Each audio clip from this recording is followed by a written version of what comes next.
السلام عليكم متابعي ومتابعات قناة البريكات. أهلا وسهلا ومرحبا بكم في حلقة جديدة. مساء الخير عليكم، كنتمنى تكونوا بخير وفي أحسن الظروف إن شاء الله. اليوم نهضروا على واحد القصة ديال واحد العائلات، في واحد الدوار فيه واحد جوج العائلات قراب لبعضهم. والبوادي ديالنا حنا كتختلف، مثلا في الجبل كتلقى دار هنا دار لهيه كيكونوا بعاد، ولكن في بعض الدواور كيكونوا شي ديور قراب لبعضياتهم، مثلا محل حدا محل دار حدا دار. المهم هاد جوج ديور اللي كيهمونا اليوم قراب لبعضياتهم، كما كنقولوا الخيمة حدا الخيمة. هاد جوج عائلات عندهم ولادهم. هاد الدار فيها واحد البنت، وتا الدار الاخرى فيها واحد البنت قرينتها قدها. هاد البنات كانوا مصاحبين بجوج. كيف قلت قراو شويه مع بعضياتهم، كيمشيو بجوج كيجيو بجوج. من بعد توقفوا على الدراسه وحبسوا القرايه ديالهم، ومن بعد بقاو في الدار كيديروا داك الشغل اليومي وداك الشقه ديال الدار اللي كنديروا كاملين. وهاد البنات بقاو في الدار كيتسناو الزواج. وحنا كنعرفوا بلي البنات عندنا في العروبيه، خاصه ملي كتكبر وكتكون حبسات القرايه كتفكر في الزواج، يعني بقاو كيتسناو الزواج كيفكروا في الزواج. وحده من هاد البنات هادو كانت عندها اختها في المدينه، كانت خدامه تما. كانت ديجا وقعت لها واحد القصه، كانت تزوجت في داك الدوار نيت وكتب ليها انها طلقت، ما كملتش في داك الزواج. ومن بعد هبطت للمدينة وخدمت في واحد المعمل، دوزت فيه واحد المدة ديال أكثر من 3 سنين مثلا. وداك المعمل كانوا معاها خدامين بنات وولاد. هاد المعمل كان مختص في الفواكه والخضار، اللي كتقاد عندنا هنا في البلاد وكيديوها لبرا. هاد البنت هادي كيف قلت كانت دوزت مدة في هاد المعمل، ردوها ولات شاف، يعني ولات شاف في داك المعمل، مسؤول على بعض البنات في هذاك اللوزين. مثلا عاطينها واحد الجناح تما مسؤولة فيه على الناس اللي كيغسلوا الخضرة، على الناس اللي كدير لومبالاج، الناس اللي كتوصل. المهم هاد البنت كيف قلت كانت ترقات شويه في هذيك الخدمه ديالها. وهاد البنت هادي كانت كتجي للدوار مره مره. السيده ولات بنت المدينه، ما بقاتش كيف كانت. مثلا الناحيه ديال اللباس تبدلات، ولات عايشه عيشه مختلفه على كيف كانت في الدوار.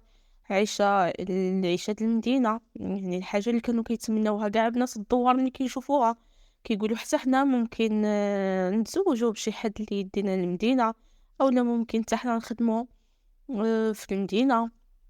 المهم هاد البنت فاش كانت كتجي كانت كتبان انها عايشه داك الحلم بالنسبه لهادوك البنات في داك الدوار هذاك. هاد البنت هادي كيف قلت كانت كتجي لدارهم. غادي نسميو هاد البنات باش ما ندوخوش وتمشيو معايا في القصه. هاد البنت هادي اللي في المدينه سميتها فاطمه مثلا. وكيف قلت جات لدارهم وعندها اختها اللي هي نوال، نسميوها نوال. وهاد نوال عندها صاحبتها ساكنه حداها نسميوها حسنه باش ما ندوخوش. اذا كاينه عندنا فاطمه هي اللي خدامه في المدينه، وعندنا اختها نوال وصاحبتها حسنه. هاد فاطمه كيف قلت كتجي كتشوف دارهم، كتزورهم مره كتشوف اختها، كانت كتشوف حتى حسنه. اولا حيتاش كانت صاحبة اختها، وثانيا كانوا مقاربين في العمر وفي الثقافه يعني المواضيع ديالهم قراب لبعضياتهم. هنا واحد المره فاطمه طلبت والديها يعني بطلب من اختها نوال، وطلباتهم انها تدي معاها نوال تسكن معاها وتخدم معاها. قالت ليهم انا ساكنه مع واحد البنت وندي نوال تسكن معايا وتخدم معايا، ما كاين ما يدار هنايا. وبالفعل دبرت على اختها في خدمه معاها وداتها معاها للمدينه. هاد فاطمه كانت كاريه في واحد الحي قريب، يعني واخا كان تقريبا بحال الفيلاج ولكن كان قريب للمعمل فاش كانت خدامه، كانوا قراب. وكانت ساكنه معاها كيف قلت واحد البنت، وتما تزادت مع اختها. هنا اختها تحسنات ولات عواله على راسها.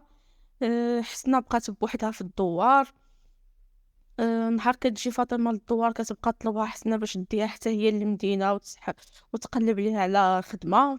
ولات العائله ديال حسنا حتى هي كتطلب فاطمه وكتقول لها ودي انتي ديتي اختك للمدينه وصاحبتها بقات بوحدها هنايا وقنطات، وما كاين ما يدار هنا، ما كاين ربح، ما كاين زواج، ما كاين حتى حاجه.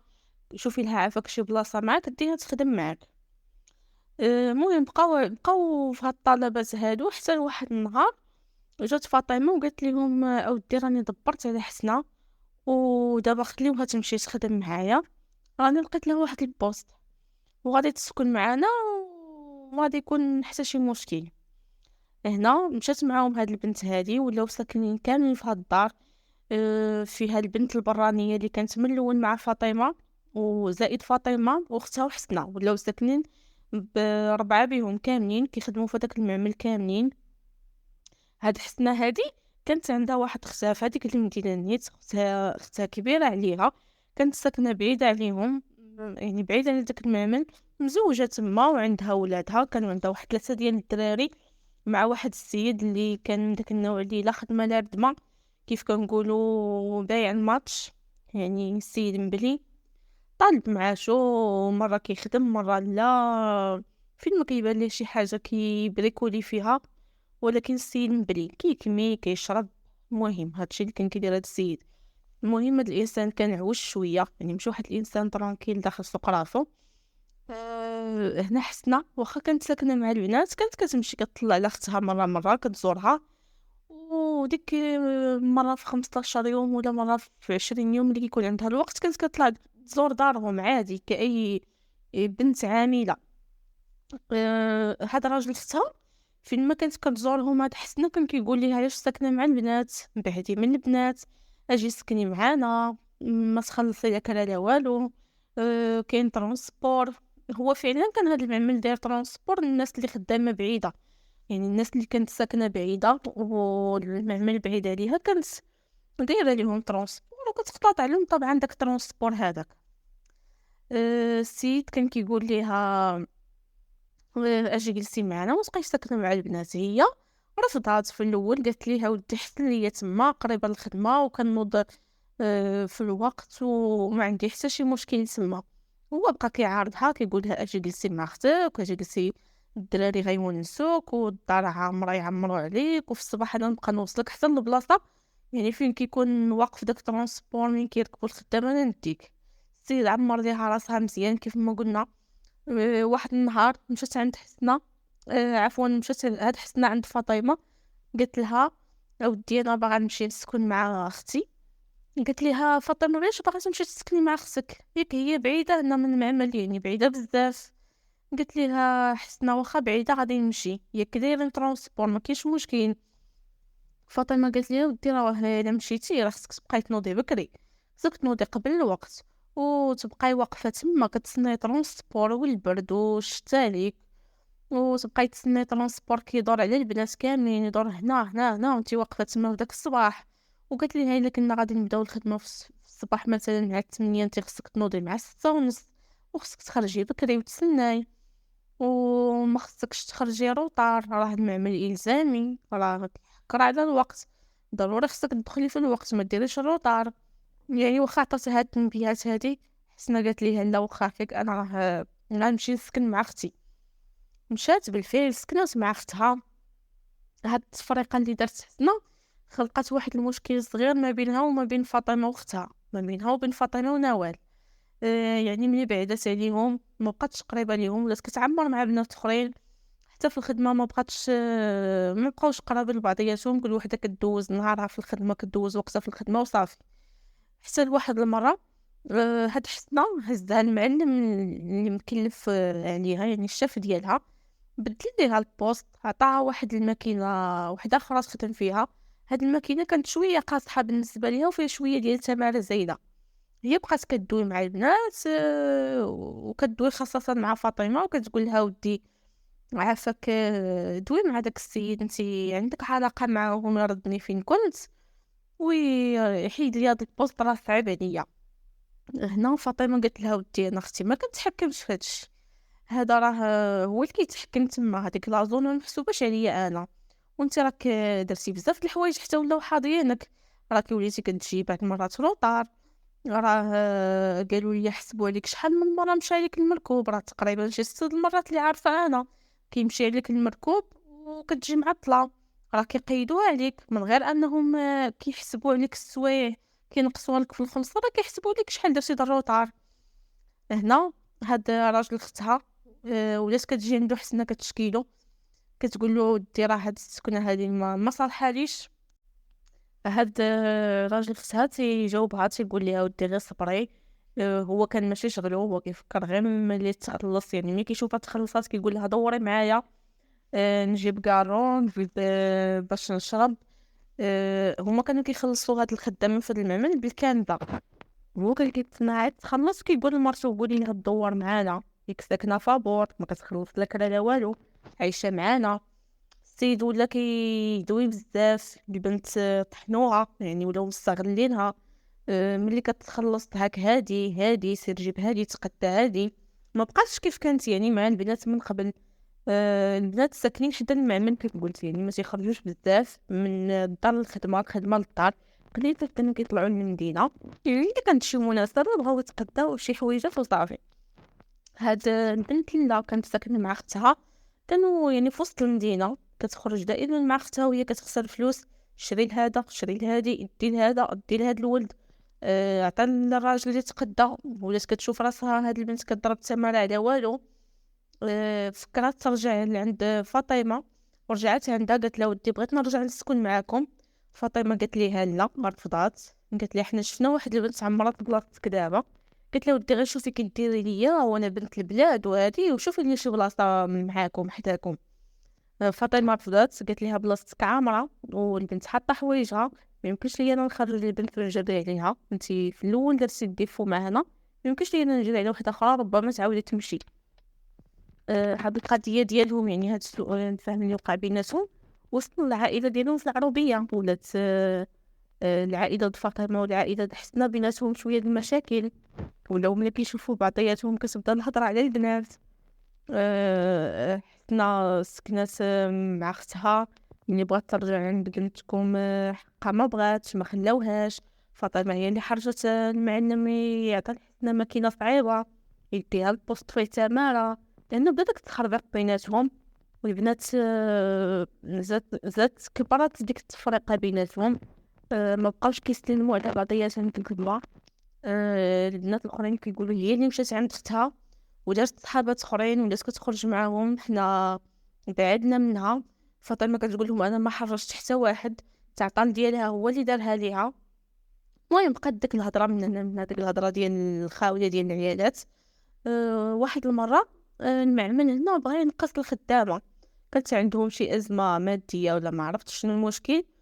المهم ولفين هكا بعض المرات كتجي واحد الحمله كتنقص واحد ليكيب، يعني ملي كتنقص الخدمه في المعمل كينقصوا واحد مجموعه د الناس، ومن بعد ملي كتحسن الامور كيرجعوا لهم شي وحدين مثلا اللي ملتزمين اللي كيخدموا. هنا هاد المعمل حبس واحد المجموعه د الناس، وكانت من بينهم حسنا ملي حبسوها البنت طلع ليها الدم، فاضت، هي كانت اصلا قلبها عامر من ديك البنات. ولات كتشوف هاد السكنه مع اختها وداك راجلها اللي كل مره باغي فلوس. وكانت ديجا دابزات معاه، يعني بغات تخرج من عنده، كانت كتقلب على الكرا. البنات ما بغاوش يردوها. الخدمه تعكسات ليها ودابا وقفت من الخدمه. شنو غادير حنا؟ هاد البنت هادي رجعت للعروبيه، بقات كتقول لدارهم والديها فاطمه خدامه، نوال خدامه، وانا بوحدي اللي وقفوني وبدلوا لي الماكينه عطاوني تماره. هادشي كامل راه طرا لي غير بسبب فاطمه، راه هي اللي حرصت عليا الناس في الخدمه. وفاطمه مابقاتش كتحملني من نهار خرجت من عندهم، وملي بغيت نخرج نرجع لعندهم ما بغاونيش، ما بقاوش كيهضروا معايا، حرشوا عليا الناس المسؤولين في الخدمه، وهما سبب حتى خرجت. هاد فاطمه وقتها ملي كيمشيو للدوار كتوصل لهم هاد الهضره، يعني كيسمعوا هاد الشيء، وهما ملي كيسمعوا هاد الهضره كيدافعوا على راسهم، كيقولوا لهم ودي راه بنتكم هي اللي دارت هاد الشيء راسها، راه بنتكم كانت ساكنه معانا وباخر عليها وقريبه من الخدمه، كانت كتنوض كتمشي للخدمه مرتاحه ما كتنوضش بكري، وملي سكنات مع اختها ولات كيخصها تمشي في طرونسبور ضروري تركب في المركوب، وبنتكم ما كتنوضش في الوقت، كتجي ديما معطله ما كتخرجش في الوقت، حتى كدوز واحد ساعتين عاد كيجيبها راجل اختها، وبنتكم كيحسبوا عليها الروطات في الخدمه، ولات كتعمر مع شي بنات اخرين بزاف وتخرج تاكل معاهم، وحنا ما عندناش علاقه بهذا الشيء. وهي جات في الحمله ملي وقفوا الناس غوقفوها حتى هي حيت ما كانتش ملتزمه في الخدمه ديالها، قلت له واش انا اللي وقفتها، واش انا المعمل ديالي، حتى انا خدامه تما بحالي بحال الناس، ماشي انا اللي وقفتها. المهم هنا ولاو هاد العائلات مشادين في نفس الهضره، خاصه فاش كيشوفوا فاطمه واختها جاو للدوار كيتشادوا معاهم. يعني كبر المشكل حتى ولاو كيتشادوا العائلات، ما بقاوش غير البنات في النقاش، يعني تدخلوا والديهم وكل شيء. وحنا كنعرفوا هذيك المخاصمه اللي كتوصل للضرب والجرح، خاصه اللي كتكون في العروبيه مثلا.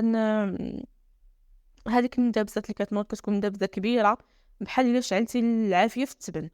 والبراني هو اللي كيقول نعلو الشيطان، اما العائله تلقى فيها زعما شي فرد بعقلو اللي غادي يحبس هذا المشكل نهائيا. كتلقى هذا هز عصا، الاخر هز ندره، هذا هز حديده. كتلقى داك الراجل الشيباني ديال العائله هز الحجره. العيالات مشادين، حتى واحد منهم ما كيحاول يبرد السوق. ضروري خاص شي واحد براني اللي يفرقهم، اما تما بقاو.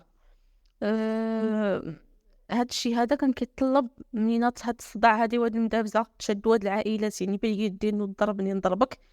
هاد الشيء طلب ان الدرك الملكي حضرهم، وبالفعل جاو الدرك الملكي لعين ما كان كيشوفوا الضرب والجرح تمايا.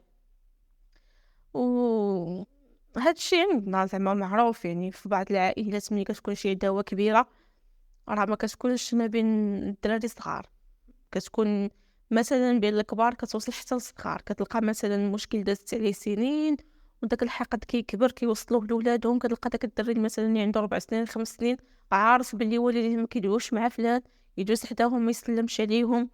يعني كتلقى العائله كامله من طرف لطرف، واخا ما كيكونوش داخلين في المشكل، حتى هما كيحقدوا على الناس الاخرين او لا العكس. كيكونوا بحال هاد العائله هذه كيكون المشكل ما بين الصغار حتى كيوليو الكبار قاطعين الهضره على بعضياتهم، وديك الشيء اللي نقطع عليك ما كيتهناو وما كيحمدوا الله حتى كيوصلوا بعض المرات للموت ولا القتل، وشي واحد فيهم يمشي للحبس. عاد يعني عاد كتحبس هاد العداوه هذه. هاد العائله كيقول في العداوه ديالهم كبرات، سبات لهم في الضرب والجرح، داتهم المحكمه. في المحكمه دائما فاش كتكون في قضيه بحال هكا، يعني العائلات بجوج كتحط شواهد طلبيه، يعني كيكون داك الضرب والجرح متبادل، هذا ضربني، هذا تحامى عليا، هذا دار، هذا فعل. في المحكمه بقاو طالعين هابطين يوم غدا اليوم غدا. البنات الاخرين بقاو خدامين عادي، كيجيو ديما كتشوفهم حسنه جايين لابسين مزيان معلين في راسهم، وحسنه جالسه في الدار. ملي كتشوفهم جايين ديك الحاله ومقادين ومعلين في راسهم كتزيد، يعني كيزيد داك الحقد وداك السم عندها كيكبر من جهتهم. القضيه ديال المحكمه، واحد العائله اللي ربحات هي العائله الاخرى، العائله ديال حسنه ما ربحاتش. تحكم عندهم واحد الدري بواحد شهرين حبس غير نافذ، وعائلتها تحكمت عليهم واحد الغرامه ماليه. والعائله الاخرى ما وقع لهم حتى حاجه، يعني ما عطاو حتى شي حاجه. هنا هاد العداوه زادت كبرات، ولاو كيقولوا يعني العائله الاخرى ديال فاطمه عطاو رشوه، راه حقا عطاو فلوس. راه النهار الاول فاطمه شفناها غادا عند الجدرميه وكتضحك مع واحد خونا تما عقنا به، راه غيقاد ليها الدوسي وحنا ضيعنا الدوسي وهما عطاو فلوس كدا كدا كدا. المهم من بعد هاد الضرب والجرح كيف ما قلنا والمحكمه، وملي عرفوا راسهم ما صوروا منهم والو، وهما يعني ما وقع لهم حتى حاجه في هاد القضيه هذه، بدا داك الدخان بين العائلات، زادت كبرات هذيك المشكل، ولاو حاضرين مع بعضياتهم. ولاو كيبعدوا من بعضياتهم اكثر. مثلا هذا الا شاف هذا داخل الجامع هو ما كيدخلش نهائيا، الا شافو جاي في الطريق هو كيقلب الطريق باش ما يسلمش عليه. المهم بقاو غاديين هكا حتى وصل الصيف. فهاد العام هذا وصل الصيف، جات العطله. هنا نتفكروا نسيبهم اللي نسيناه داك نسيبهم. هو راجل اخت حسنا اللي كان مصدعها دوري معايا دوري معايا. ملي سمع هاد الصداع هو ناض، يعني هو اصلا كان قبل مولف كيمشي عند السيبو العربيه، مولف كيدي مرتو ولادو تما. السيد اصلا ما خدام ما ردام سالي راسو، السيد صحيح ما عنده ما يدار. ملي كيمشي لتما هو عاطيها الكار والكمايه. نهار كيكون راجع بحالو كيعطيه نسيبو شويه د الزرع، الا كاين شي بيض بلدي ما يدير شي دجاجه بلديه ويزيد بحالو. المهم هذه هي حياته. هذا السيد هذا ملي سمع الضرب والجرح ما بين العائلات، جاب مرته ومشى للعروبيه الصيف يعني العطله، الدراري ما قاريينش، ما كاين ما يدار، هو يسكن مع نسيبو. بقى كيحن فمو، يعني هذا السيد ما سكتش، بقى فين ما كيجلس كيقول لهم انا راه ما حضرتش، يعني كون حضرت ربي شاهد عليا، كنت غادي نقتل شي واحد تما، كنت غندير شي فضيحه. الاخرين حداهم كيسمعوه كيهضر، ولاو كيقولوا هاد الناس هادو جايبين الحميه معاهم، يعني جايبين الدعم زعما من المدينه. السيد كيلوح ليهم الهضره، هو ما عندوش غرض في هذا الشيء، هو الغرض ديالو هو يجلس ياكل ويشرب فابور، ولادو تما ما عنده ما يدار. ولا جالس ويدو يقول لهم اللي دوا غنخرج ليه، اللي هضر غنخرج. في الصيف يعني ديال هاد العام، داك الاب ديال فاطمه كان داير واحد الفلاحه ديالو تما. هذيك الفلاحه كانت في الجنب ديال واحد الواد، كان داير واحد الموطور كيسقي به. واخا يعني هاد الخدمه هادي راه ما كتكونش بصرخيص، يعني في العربيه ماشي كلشي عنده الحق يدير الموطور ويجر الماء اللي حدا شي واد يجرو. راه مثلا كان شي واحد زارع شي حاجه كتكلف الماء، مثلا شي واحد زارع الروز مثلا، راه كيطلب الماء، كيحتاج الماء اكثر من القياس، راه الناس كتخلص الماء، يعني كتسقي بطريقه قانونيه وعندها واحد القدر محدد. حتى يعني من غير الروز، من غير هذه كاينين الناس بزاف كنعرفوهم وعندنا كيديروا داك الموطور ديال الماء كيخلصوه، يعني كيديروا دوك البومبات يسقيو الزرع، كاين اللي كيسقي مثلا الزيتون. المهم يعني كاينين بزاف النااس كيخلصوا على هذاك الماء، يعني ماشي اللي حدا شي واد راه يسقي به بلا قانون الا بترخيص يعني من الناس المسؤول على المياه والشرطه د المياه.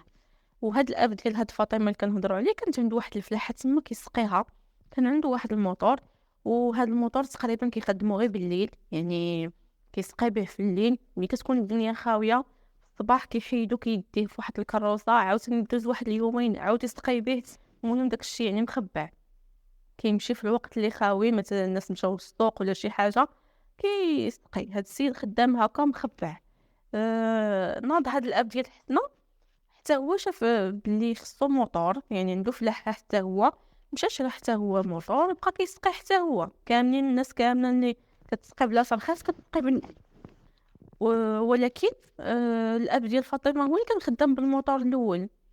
جلس واحد المده ما سقاش، تقريبا واحد 10 ايام ما خدمش فيها هذاك الموطور، يعني الموطور ديالو ما كان جنب الواد نهائيا، ما خدموش مده وهو ما كيخدمش به. في هذاك الوقت جاو الناس اللي مكلفين بالماء، معاهم القايد، الناس اللي مسؤوله، جمعوا كاع الموطورات اللي لقاو في جنب الواد. خاصه اللي شافوا اللي يعرفوهم، يعني كيسقيو بلا ترخيص، جمعوهم وكيجمعوا من بينهم الموطور ديال الاب ديال حسنه. لقاوه خدام تما وجمعوه للدواء، قالوا له الا بغيتي الموطور ديالك راه غتخلص عليه غرامه وقدا وراه ممنوع تعاود تخدم بهذا الموطور هذا. شنو دار هو؟ قال انا فهمت هادو شنو داروا، يعني مده السيد كيسقي وكيسقي يعني واحد مره ولا جوج مرات في السيمانه، ودابا حبس هادي 10 ايام وانا داو لي الموطور ديالي. اذا هو اللي جابهم ليا، هو اللي علمهم باش يحيدوا لي الموطور.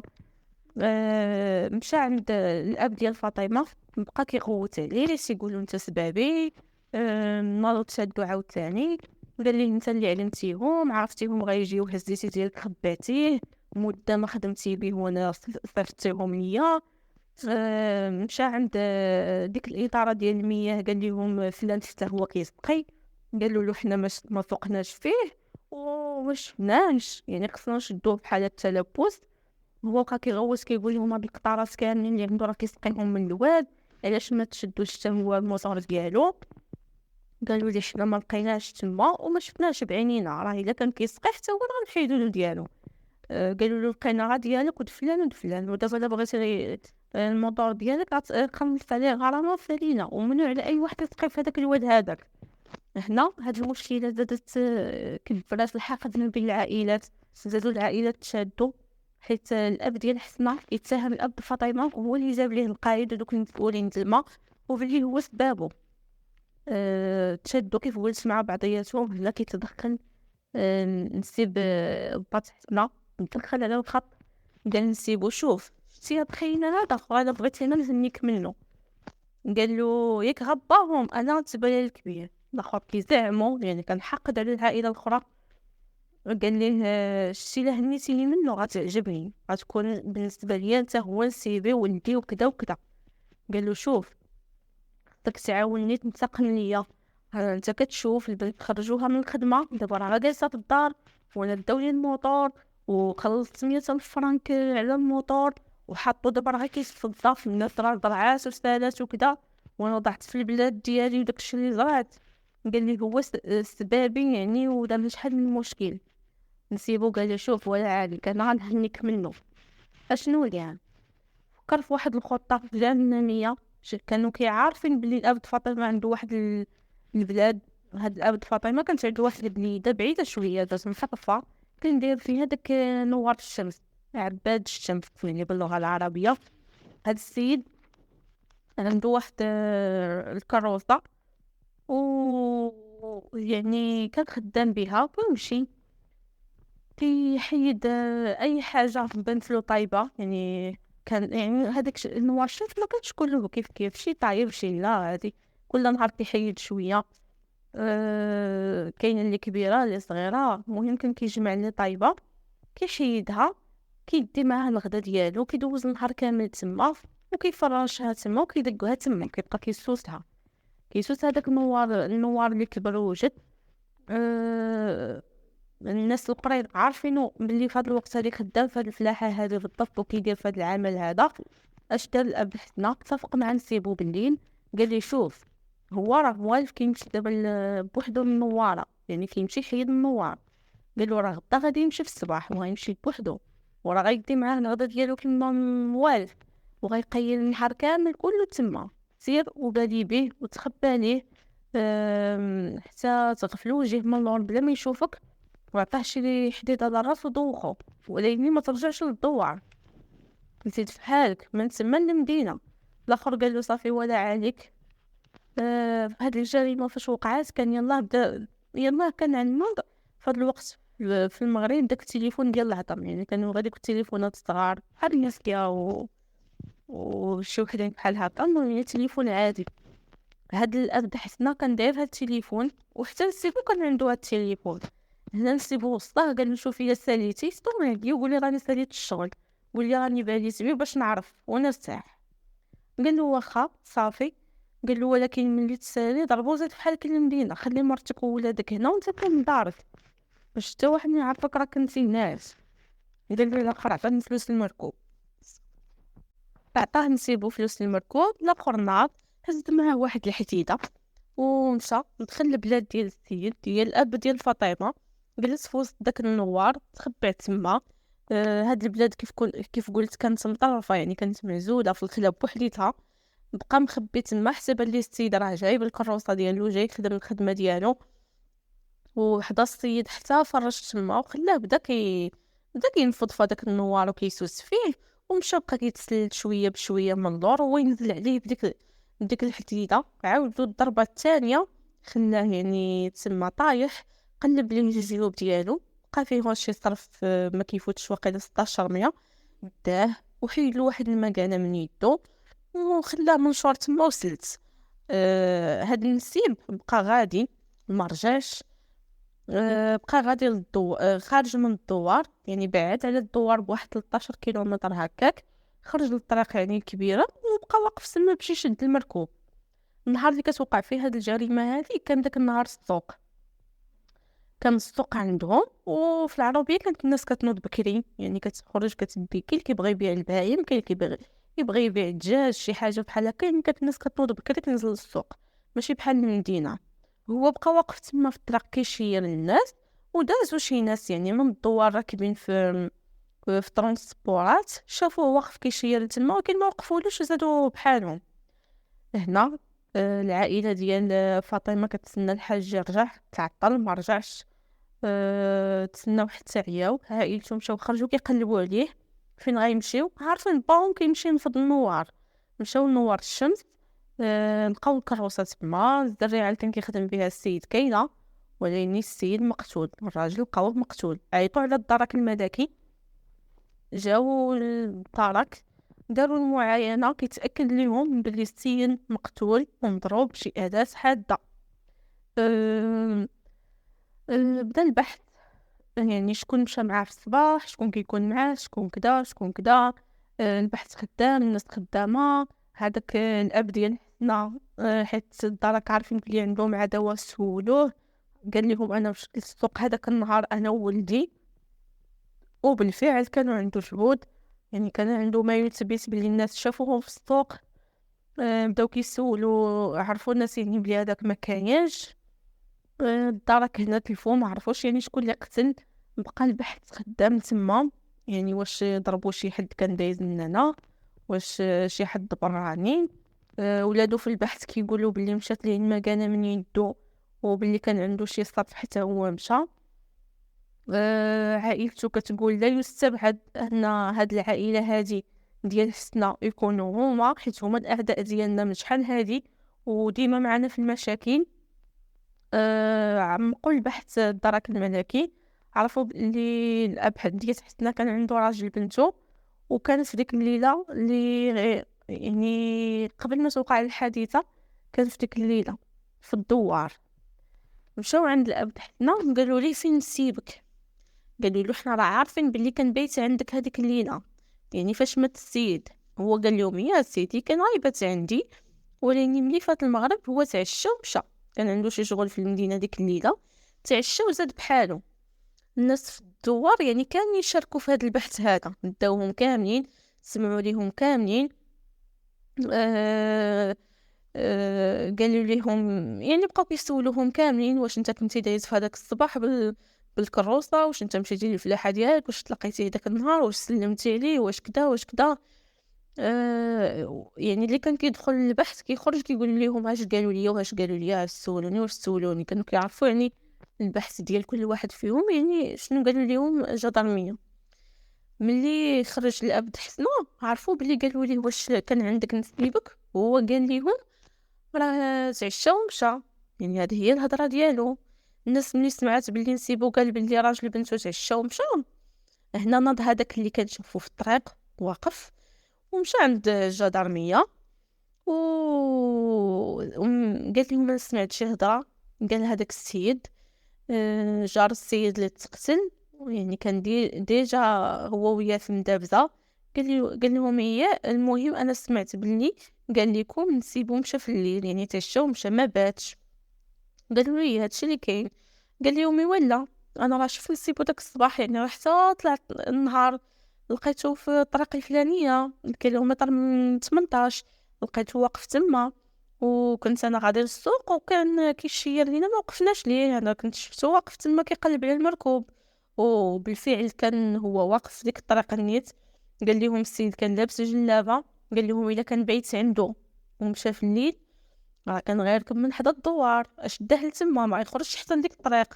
قال لهم ولكن الا كان مشى لشي جهه حتى الصباح عاد مشى يشد المركوب، الله اعلم سيدي، ولكن ما يقولش مشى في الليل، انا شفتو بعينيا في الصباح ديال ديك الليله واقف في الطريق كيشير المركوب.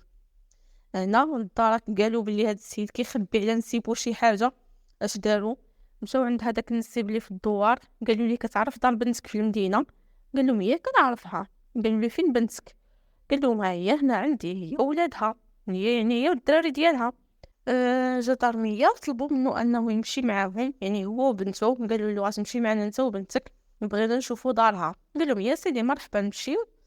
ركبوا البنت وباها، شدوا الطريق، ردوا معاهم البال يعني اللي يدوز شي تليفون ويهضروا معاه يهرب ولا شي حاجه. مشاو للعنوان ديال نسيبو. كان ساكن في واحد الديور الصفيح، دقوا عليه في ديك البراكه، كان ناعس وحل ليهم. دخلوا عليه السلام عليكم. وعليكم السلام، لاباس بخير، جينا على واحد البحث صغير كده. ما دخلوش مرتو وباها، خلاوهم في طوموبيل ديال الدارك. قالوا ليه قول لينا فوقاش جيتي من الدوار؟ قال لهم انا جيت بالليل. قالوا ليه متى في الليل؟ قال لهم اودي انا كنت موده وانا جالس مع السيبي وكان عندي شي شغل جيت بكري. قالوا ليه شنو كنتي لابس؟ قال لهم كنت لابس جلابه وحوايجي وصافي. الدارك قلبوا الدار، لقاو واحد تريكو وسروال وقميجه، لقاوهم عامرين دم. قالوا لي هاد الدم منين جاك؟ قال لهم اودي هاد الدم كنت ديجا ذبحت مع واحد السيد واحد الذبيحه، وقلت للمدام صبنيهم وبقاو تما ما صبناشهمش، بقاو هكاك. قالوا لي وفين الحوايج اللي كنتي لابس البارح ملي كنتي نسيبك؟ قال لهم الحوايج اللي كنت لابس هما هادو الجلابه وصافي.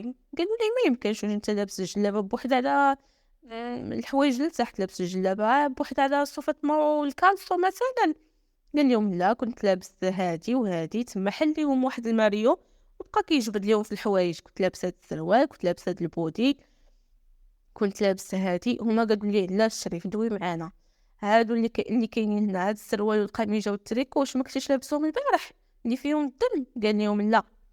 قلبوا الدرك هادوك الحوايج كيلقاو واحد الصرف في دوك الحوايج وكيلقاو المكانه. قالوا لي واش انت سامح في الفلوس في وسط الحوايج والمكانه هنايا من مده وهما هنايا ديال من هاد المكانه؟ قال لهم ديالي. هو شنو وقع في الحقيقه؟ هو ملي ضرب الراجل عنقو، الضربه ديال العنق كتكون مثلا ملي كتكون غارقه، يعني كاين عندنا على العروق يعني ديال القلب في العنق ديالنا كيبقى الدم يطير، ماشي بحال الضربه في الكرش ولا شي حاجه اخرى. الدم كيبقى يطير مع دقات ديال القلب، بحال اللي كنشوفوا مثلا كيوقع الحولي فاش كتذبحوا راه كيطير الدم، كنشوفوا الدم كيفور. هو ملي قتل داك السيد جلس بقى كيقلب في السيد، حيد ليه المكانه وحيد ليه الطرف اللي كان عنده، واخا كان كيزرب ولكن حوايجو عمره بالدم ديال السيد اللي مات. اتصلت تما بنسيبو قال له جيب لي شي حاجه، راه حوايجي كلهم عامرين دم. وخرج عنده نسيبو في هذيك الصباح نيت، خرج عنده بكري وجاب له جلابه ومشى هذاك السيد بحاله. هذا الشيء قالوا من بعد يعني في المحضر. المهم هزوا هذا السيد لابريكاد وكيشوفوا في المحضر بلي العائله ديال الضحيه كتقول بلي باهم مشى ليه الصرف ومشات ليه مكانه. عيطوا على ولد الضحيه، على ولد ديك المكانه، قالوا ليه قلنا المكانه دبا كي دايره. هو بقى كيوصف لهم في المكانه. جمعوا تما جدرميه كاع دوك اللي عندهم المكانات، حطوهم تما واحد 5 ولا 6 د المكانات، كل واحد حط ديالو وخلطوهم تما وحطوا معاهم المكانه ديال باهم. قالوا ليه ورينا المكانه د باك. الولد مشى يعني نفس المكانه اللي كانت عند هذاك النسيب، عند هذاك المجرم. المكانه كانت فيها اثار ديال الدم. الاخر ما لقى ما يقول. قالوا ليه انت كنتي لابس جلابه وقتلتي السيد كنتي حيدتيها وقتلتي السيد ورجعتي لبستيها. قال لهم لا، نسيبي اللي جابها ليا. يعني السيد حصل ما لقى ما يقول. لقاو عنده المكانه والصرف. قال لهم نسيبي اللي دفع لينا هاد المصيبه، انا ما كنتش غندير هاد المصيبه. وتما بقى كيسولهم، قال لهم قولوا لي عافاكم واش مات واش مات. هنا الدار قالوا له شوف انت عارف شنو درتي، دابا قول لنا شنو كاين ونقول لك حتى حنا الحقيقه. تما قال لهم هذاك نسيبي قال لي اجي صونع عليا، انا كنت في المدينه مع اليماميه، قال لي اجي عمر لي كتافي، هادو هاجمين عليا هنا.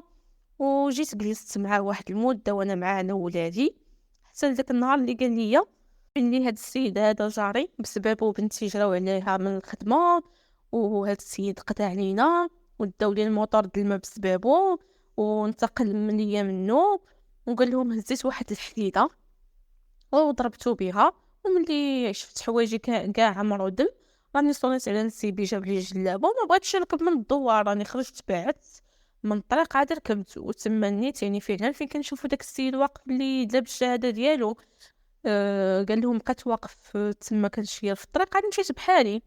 هنا السيد اعترف بكل شيء، تقدم من العداله وتحكم ب30 عام ديال الحبس كامله. هذاك نسيبو تحكم ب4 سنين. خلى مرتو ولا خدمه لجوج. مكاينش واحد المصدر يعيشوا منه، 3 ديال الدراري موراه. نضيع ديك العائله وضيع ولادو على المشاكل الخاويه والتفاهات اللي بدات من هذيك البنت اللي جلست من الخدمه، زائد داك المشكل ديال الماء والموتور. الحقد كبر بزاف وداك الكره حتى هو كبر بزاف، وصل انهم يفكروا يقتلوا السيد على والو، على حوايج تافهه. ضيعوا بسبب هذا السيد في حياته، وضيعوا حياتهم وحياة ولادهم. والله يحفظنا ويحفظكم حتى لهنا كتكون الحلقه ديالنا سالات، والسلام عليكم.